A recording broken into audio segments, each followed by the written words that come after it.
Operasi intelijen paling menegangkan di jantung kota Kiev.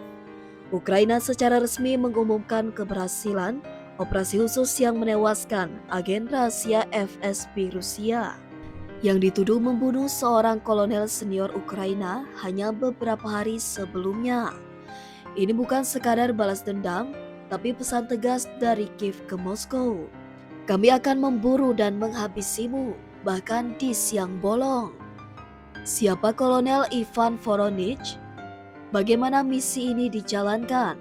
Dan apa makna besarnya dalam perang intelijen Rusia-Ukraina yang makin brutal? Beberapa hari sebelum operasi penyergapan ini, Kolonel Ivan Voronich, seorang petinggi Dinas Intelijen Ukraina atau SBU, tewas dibunuh secara brutal di ruang publik di Kiev. Penyerangan terjadi di siang bolong, terekam kamera pengawas, dan langsung menciptakan gelombang kejut di tubuh SBU. Voronich bukan orang biasa, ia dikenal sebagai arsitek sejumlah misi rahasia Ukraina di wilayah pendudukan Rusia, bahkan ikut mengatur serangan lintas batas ke kurs Rusia. Pembunuhannya dinilai sebagai pukulan telak terhadap jaringan kontra-intelijen Kiev dan tidak mungkin dilakukan tanpa campur tangan FSB Rusia.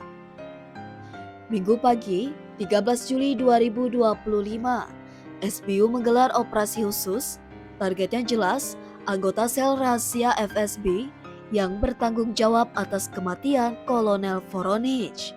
Dalam penyergapan dramatis, 2 orang, seorang pria dan wanita, dilaporkan tewas setelah melakukan perlawanan bersenjata.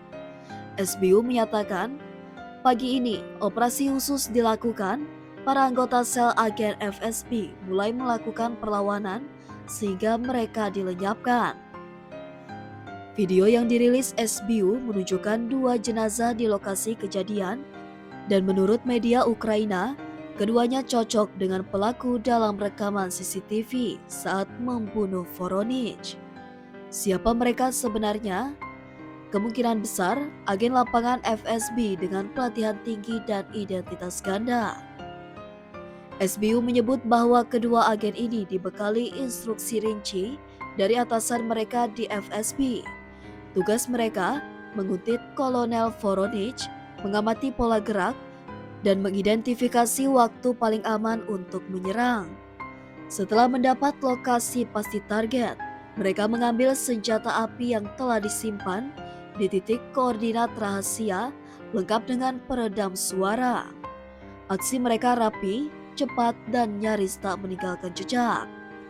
Tapi SBU bukan intel biasa. Mereka memburu jejak digital, mengaktifkan jaringan pengawasan kota, dan membentuk tim khusus gabungan dengan polisi.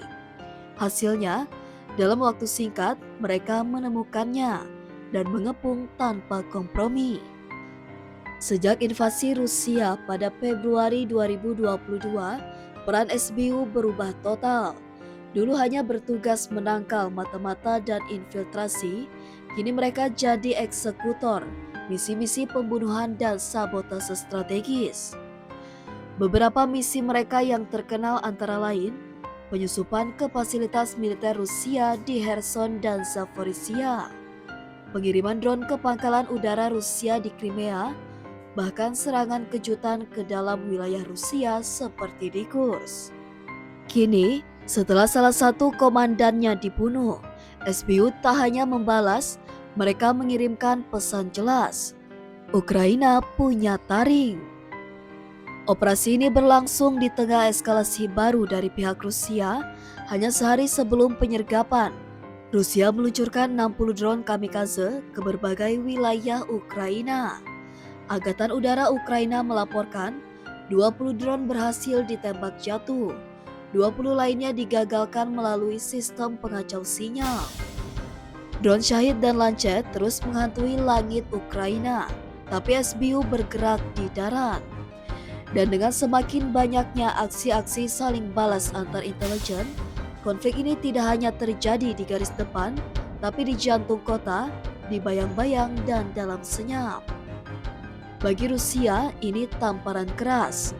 Dua agen FSB, lembaga paling elit dan tertutup milik Kremlin, tewas dalam operasi di ibu kota musuh. Ini bisa mempermalukan FSB dan memperkuat narasi bahwa Rusia tidak lagi aman dalam melancarkan operasi rahasia. Di sisi lain, dunia kini menyaksikan bahwa Ukraina tidak hanya bertahan secara militer, tapi juga mampu menyerang secara presisi dalam perang intelijen. Perang bayangan di antara dinas intelijen kini jadi wajah baru konflik Rusia-Ukraina. Pembunuhan Kolonel Voronich, penyergapan agen FSB, serangan drone balasan, semua ini menunjukkan bahwa perang Ukraina bukan hanya soal tank dan rudal, tapi juga tentang siapa yang menguasai informasi, siapa yang menguasai bayangan. Dan dalam dunia itu, SBU tampaknya mulai mendominasi. Akankah Rusia membalas dengan operasi serupa? Ataukah ini awal dari lebih banyak operasi pembunuhan antar agen intelijen di masa depan?